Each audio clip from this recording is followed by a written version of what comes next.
হিমালয়ের বরফে ঢাকা কান্তি সরোবর হ্রদের তীরে হাজার হাজার বছর আগে এক আশ্চর্য ঘটনা ঘটেছিল।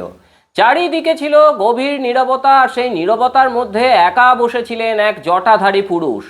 তার চারপাশের বরফ ধীরে ধীরে গলে জল হয়ে যাচ্ছিল, কিন্তু তিনি ছিলেন সম্পূর্ণ স্থির। বাইরের পৃথিবীর কোনো কোলাহলই তার ধ্যান ভাঙতে পারছিল না। দীর্ঘ সময় ধরে তিনি না খেয়ে না ঘুমিয়ে কোনো কথা না বলে গভীর ধ্যানে ডুবেছিলেন। হঠাৎ একদিন সেই নীরবতা ভেঙে তিনি পরম আনন্দে নাচতে শুরু করলেন। আবার কিছুক্ষণ পরেই তিনি গভীর প্রশান্তির মধ্যে ডুবে গেলেন। পর্বতের বরফের মধ্যে দাঁড়িয়ে এই আশ্চর্য দৃশ্য দেখছিলেন 7 জন সাধক। তারা বুঝতে পেরেছিলেন এই মানুষটা সাধারণ কেউ নন। তিনি এমন এক পরম সত্যের সন্ধান পেয়েছেন যা মানুষের দুঃখ, কষ্ট ও দৈনন্দিন জীবনের সীমাবদ্ধতার অনেকটাই ওপরে। কিন্তু সেই ধ্যানী পুরুষ তাদের দিকে কোনো নজরই দিলেন না।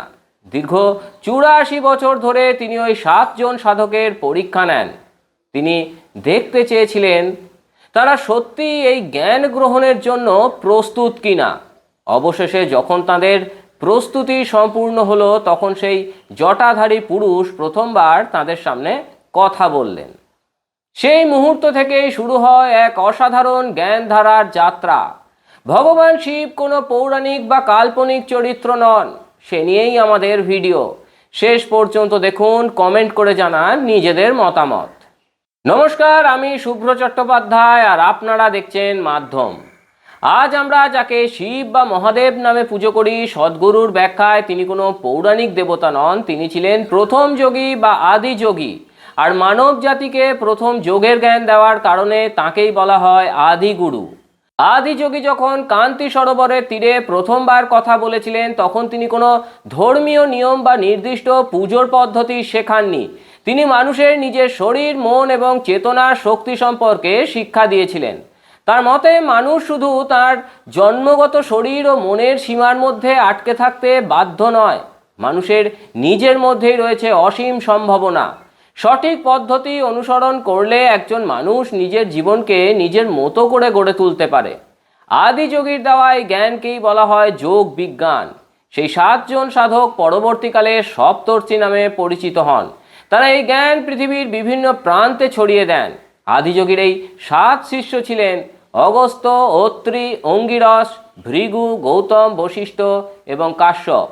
আদি যোগীর শিক্ষা কোনো নির্দিষ্ট ধর্ম বা অন্ধবিশ্বাসের মধ্যে সীমাবদ্ধ নয়। এটা মানুষের শরীর ও চেতনাকে বোঝার একটা বিজ্ঞানভিত্তিক পদ্ধতি। আদি যোগী মানুষকে ঈশ্বরের সন্ধানে শুধু আকাশের দিকে তাকাতে বলেননি, বরং নিজের শরীর ও মনের ভেতরেই সত্যকে খুঁজতে বলেছেন। মানুষের শরীর কিভাবে কাজ করে, শ্বাস প্রশ্বাস কিভাবে নিয়ন্ত্রণ করা যায়, মনকে কিভাবে স্থির করা যায় এবং নিজের ভেতরের শক্তিকে কিভাবে কাজে লাগানো যায়, এই বিষয়গুলি তাঁর শিক্ষার গুরুত্বপূর্ণ অংশ। আদি যোগীর শিক্ষায় 112টি ভিন্ন পথ বা সম্ভাবনার কথা বলা হয়।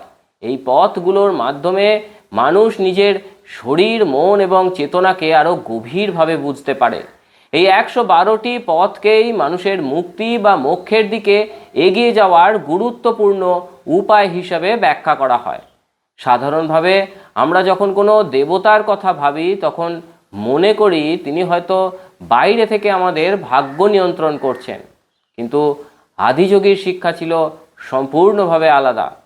তিনি মানুষকে নিজের জীবন এবং নিজের উপর নিয়ন্ত্রণ প্রতিষ্ঠার পথ দেখিয়েছিলেন।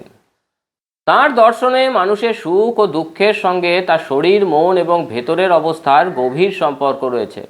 বাইরের পরিস্থিতি আমাদের কতটা প্রভাবিত করবে সেটাও অনেকাংশে নির্ভর করে আমাদের ভেতরের অবস্থার উপর।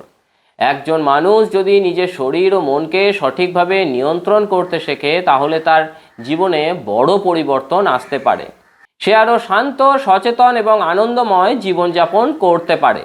এই কারণেই কোয়েম্বাটুরে নির্মিত 112 ফুট আদিযোগীর সুবিশাল আবক্ষ মূর্তি, যেটা সদ্গুরু করেছেন, সেটাকে শুধু একটা ধর্মীয় প্রতীক হিসেবে দেখা হয় না।